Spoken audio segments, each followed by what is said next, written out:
Now, many of you will have started needle felting, and when making limbs would have started with the roll-up method for legs, say, and that is just the simple technique of grabbing your wool, felting it really firmly, rolling until you have created the shape that you want. And there's nothing wrong with that, and that's how I started. However, for me, I never seem to be able to get the legs the same size and shape, and it always takes me longer than it should. So the method I am going to show you is my favourite method, and that is using the barbecue skewer to create really beautiful legs of any length without the need for wire, giving you a perfectly smooth finish and lovely symmetry. Doesn't matter whether you're doing hares, chunky legs, say for this Highland cow, got the grey hair here. These legs are slightly shorter, but again, nice and firm. And the Jack Russell puppy here. Again, shorter legs, but nice and firm. And I am going to show you very quickly how to do it. And the great thing about using a barbecue skewer for this as well is you can use wool tops or carded wool. Wool tops are just as easy as carded wool. So I'm going to take some carded wool, just going to split it down the middle and take a length off. And that's it. That's all you need to do to start with. If you want to, you can put a guide for where you want your leg to start and finish. So if it's finishing here, make sure you leave some excess wool loose over the end so you can attach it to the body. Just makes it a lot easier, nice and smooth, without any big sort of chunky bits sticking out, and then you can cover it with a thin layer of wool just to make it even nicer. So you take your wool, you can just twizzle the end and then start to wrap that. And once you've got one wrap on that barbecue skewer, then turn the stick and not the wool. It's just easier. And then once you've got going, using a 38 standard needle, a few pokes in to secure it, and continue to wrap all the way up. And you keep that nice and tight at an angle, because what you don't want is any air. And then as you go along, you want a few pokes again to keep that nice and secure. And that's the way you do this for the entire leg. As you wrap, a few wraps, a few pokes, and then up the leg you continue.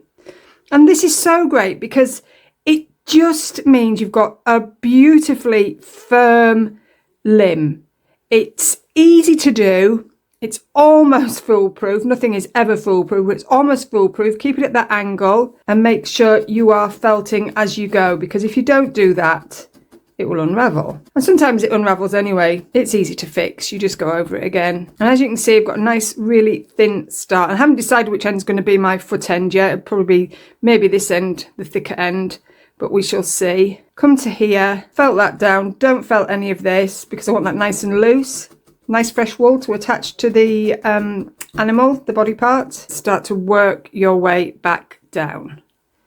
And turn that if you want, but make sure you are working in the same direction that you started.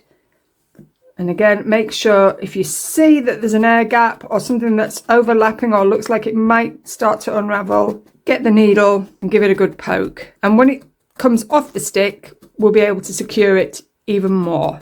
But I'm not really bothered about getting the shape wrong because I know with this method, it just works. And this last bit of wool, I'm going to thicken out that foot because I want a nice chunky foot right at the end. I'm going to secure that just down the side there. Watch your fingers. Use finger guards if you need to. I find them a bit awkward now, but I've been doing this a long time. So if you feel better with them, you feel anxious about poking your fingers, then definitely use the guards. I always recommend them regardless. And then just come around this end here, round it all off. So poking in straight up that end now.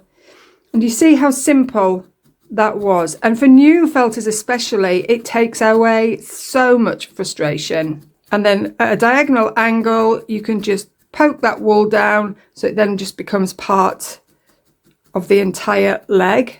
And then just work down, along, round, give it a good felt with that needle. Again, remember, use a coarse or a medium needle. It's more robust, less chance of breaking. It can take quite a few knocks against the stick. If you use something that's finer, like a 40 triangle, say, which is my fine needle, my favourite fine needle, then as soon as it hits that stick, I can almost guarantee it's going to break. And there we go. And you see these, you've got a few wisps here. You just take that in the middle of your hand and roll, and that will get rid of all of those. And we've still got this nice loose wool here and a really good shape. So I'm just going to push it that way and see how firm it is. And can you see how there's no wag, that's nice and firm.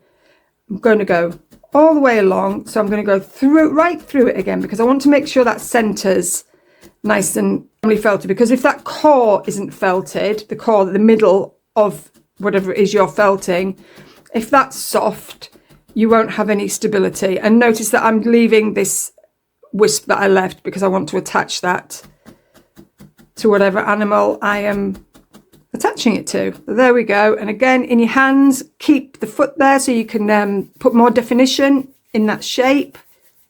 Keep that loose bit there so you're not rolling that in, and that heat and agitation and warmth really mats that wool together and gives it a super firm finish. And you can keep going like that until you're happy with the shape. And also, if your leg's a little bit short, which it shouldn't be using this method, but if it is, you can elongate it that way. You can lengthen it. And there we go. A lovely firm leg that isn't floppy or saggy and is going to sit beautifully on whatever animal you are attaching it to without the need for wires. And if you just want to have that foot sat up a little, so it's got shape when it's actually sat, as if its foot's bent, bend it over like so, and then just, I'll turn it that way because it's easier on your fingers, just felt through the back. If you wanted to, you could then go to a 40 needle just to make sure that you're not flattening it and leaving too many needle marks. Then just open it up, and then that will hold its position